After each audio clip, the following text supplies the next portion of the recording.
So I just wanted to give a sense of how important messaging, framing, how we create these narratives about our community. What does that do? How we frame these communities. It drives perception, stereotypes, beliefs, and then those beliefs turn into practices, policies, and laws. Well, let's take the opioid crisis.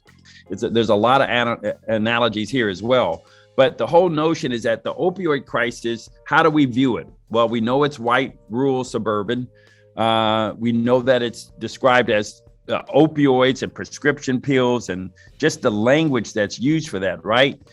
We know that it came out of the pharmaceutical industry, doctor prescribed as a way to make some money, additional dollars. We have the pill factories.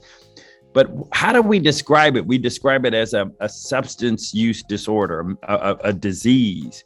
And then we've now called it a public health emergency. Obviously it is, but why is it a public health emergency now is the question I ask. We have safe injection sites, right? And then finally, the way we frame it with law enforcement is that they're doing harm reduction. First responders are helping and saving. Opioid crisis is what we're talking about, a good 10 years of that now.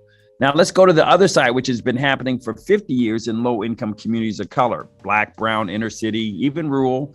What do we call it? We call it crack or heroin or dope. We talk about the drug dealer, the cartel. We don't use nice phrases like substance use disorder. We just go right to the crackhead, right? We go to the junkie.